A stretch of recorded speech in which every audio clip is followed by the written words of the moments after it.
Hi guys, welcome back to my channel SM lifestyle. তো গঙ্গাসাগরের part 2 নিয়ে চলে এসেছি। আর এটা হচ্ছে পরের দিন সকালে আমরা স্নান করতে যাচ্ছিলাম এখন গঙ্গাসাগরে। আর এই দেখো, এখন আমি আর সুদীপ বেরিয়ে পড়েছি। আমরা রুমটা ছেড়েও দিয়েছি, দিয়ে একেবারে আমরা একটা দোকানে ব্যাগটা রেখে এখন স্নান করতে যাচ্ছি। এখানে আমরা পাশ থেকে যে গঙ্গাসাগরে এখানে কিছু রেলিং বের করেছিল, ওদের ওখানকার কিছু জিনিসপত্র নিয়ে মানে অনেক কিছু দেখাচ্ছিলো এই রেলিংয়ে, তোমরা দেখতেই পাচ্ছ এগুলো। আর এই যে সবাই কি সুন্দর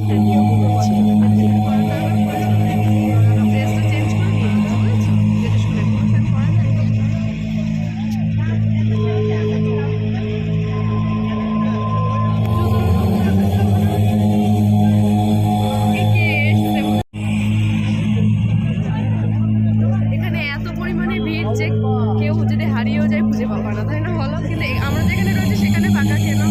এখানে যেহেতু ভিতরে এখানে স্নান করতে দিতে না, স্নান করার জায়গা ওইদিকে দেখা হয়েছে একটা। আমি সরে আসো, দেখো আমরা গঙ্গাসাগর চলে এসেছি। আর এই যে দেখো ঠাকুর, আর এখন আমরা এখানে স্নান করছি। আর চার সাইডে দোকান, তো আওয়াজ শোনা যাচ্ছে কি কতটা কি জানি না।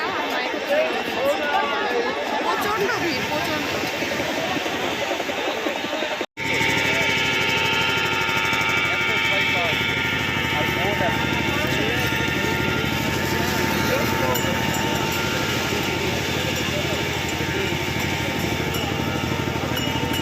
এখন আমরা স্নান করতে যাচ্ছি। ঠান্ডা লাগছে, ভয়ও লাগছে, শীত লাগছে, ঢেউ দেখলে ভয় লাগছে। এই জন্য করিনি তো। গঙ্গাসাগর থেকে আমার স্নান করা আমাদের কমপ্লিট হয়ে যাওয়ার পর আমরা রাস্তা থেকে বেরিয়ে আসছিলাম। আর তখন দেখছিলাম একজন বয়স্ক এরকম সবাইকে তিলক কেটে দিচ্ছিল। তো আমরা ভাবলাম চলো একটু তিলক কেটে নিই। তো এখানকার এই যে তিলকটা আমি কেটে নিলাম। আর স্নান টান করে এখন আমরা যাবো কপিলমুনি মন্দিরে পুজো দিতে। পুজো দিয়ে তারপরে আমরা এখান থেকে বেরিয়ে যাবো। তো চলো তোমাদের সাথে দেখা হচ্ছে। তো আমরা এখন স্নান টান কমপ্লিট হয়ে গেছে। এখন আমরা মন্দিরে পুজো দেবো, মন্দিরে পুজো দিতে যাবো। আর দেখো কত ভিড় রাস্তায়। স্নান করে ফ্রেশ হয়ে চলে এসেছি। গঙ্গায় স্নান করার পরে এত ভালো লাগছে। এসেছেন কল্পনা মণ্ডল, আপনার জন্য জনার্দন মণ্ডল A2 বাস স্ট্যান্ডে হ্যাম রেডিওর যে সেন্টার আছে সেখানে অপেক্ষা করছেন।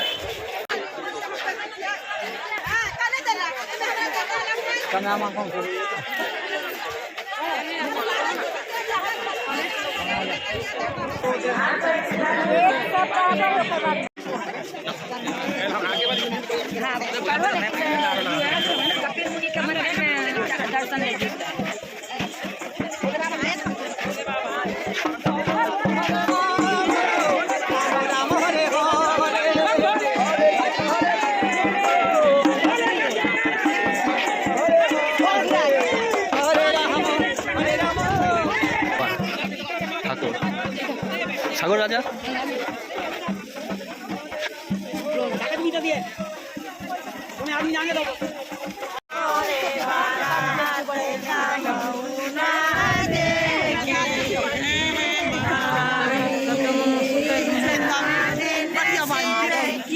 छोड़ मत देना, हमारे रिटायर साहब है ना छोड़ेंगे।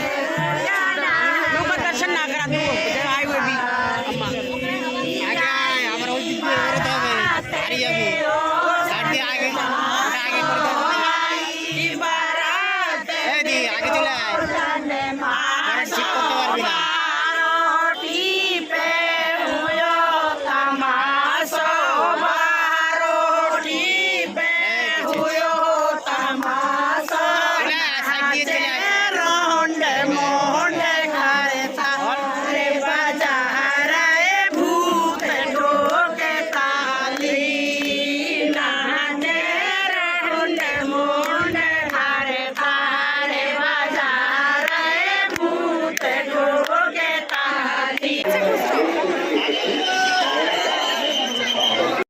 গঙ্গাসাগর থেকে বেরিয়ে গেছে। আর এখন আমরা বাড়ি থেকে রওনা দিয়ে দিয়েছি। আর এখন আমরা গাড়িতে রয়েছি। এখন এখান থেকে বেনুবন যাবো, ওখান থেকে লঞ্চ ধরবো, ধরে নামখানা যাবো। নামখানা থেকে সোজা শিয়ালদা লোকাল ধরে আর সোজা শিয়ালদা থেকে বনগাঁ লোকাল ধরবো। বনগাঁ লোকাল থেকে ওখান থেকে বনগাঁ থেকে গোপালনগরের ট্রেন ধরে তারপরে দেন আমরা বাড়ি চলে যাবো। মন তো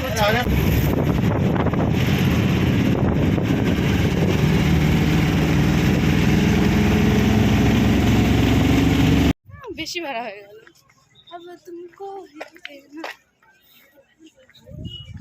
জয় মা আরতি 2 নম্বর জেটিতে প্লেস করবেন। টাটা। আচ্ছা এরপরে যে লঞ্চটি আসছে পান্না কই? তাকে চেমাগুড়ি পাঠিয়ে দেবেন। টাওয়ার নামখানা থেকে যে লঞ্চটি আসছে পান্না চেমাগুড়ি চলে যাবে।